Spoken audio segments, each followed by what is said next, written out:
আসসালামু আলাইকুম ভিউয়ার্স।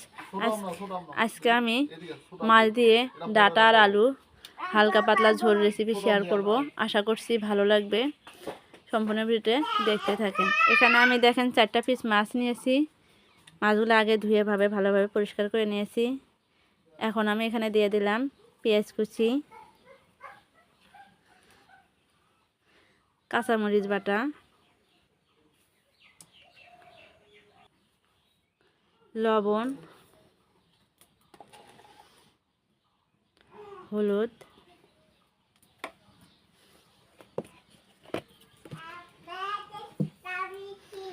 এখন দিয়ে দিচ্ছি তেল। এটা আমি ভালোভাবে মেখে ভালো করে আবার জাল করে নেব।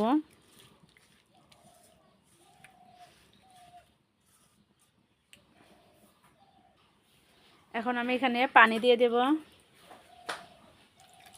মাছটা ভালোভাবে কষানোর জন্য।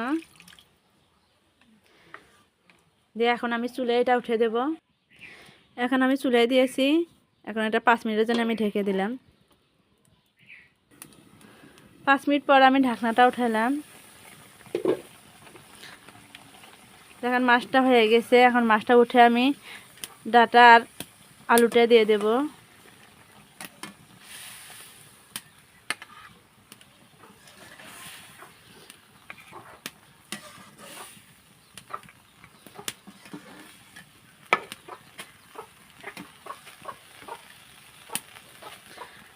আলু আর ডাটাটা আমি ভালোভাবে কেটে পরিষ্কার করে নিয়েছি।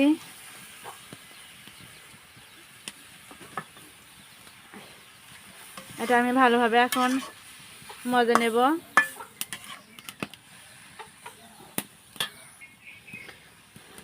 ডাটা আর আলুগুলো আমি ভালোভাবে মিক্সড করে নিলাম। এখন আমি এটা 2-3 মিনিটের জন্য ঢেকে দিলাম। 2-3 মিনিট পর দেখেন আমি ঢাকনাটা উঠালাম। এখানে আমি এক্সট্রা কোনো পানি দেই নেই, যে মাছের ঝোলটা ছিল আর সবজি থেকে পানি বের হয়েছে, এটা দিয়ে আমি এটা ভালো করে ডাটা আর আলুটা ভালোভাবে মজে নেব।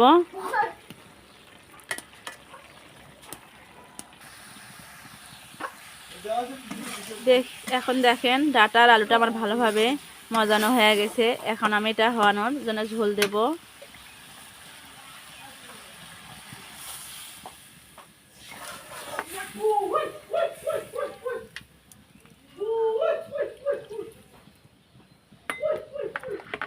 আমি মাছটা যে আগেই জাল করে রেখেছিলাম তা এখন দিয়ে দিলাম।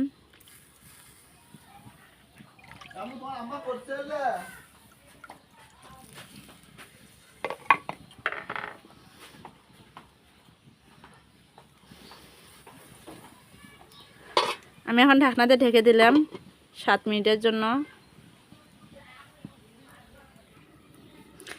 দেখেন আমার তরকারিটা এখন হয়ে গেছে। এখন আমি এখানে ভাজা জিরার গুঁড়া দেব।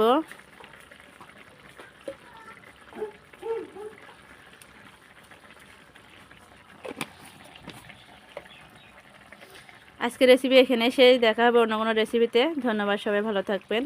খোদা হাফেজ।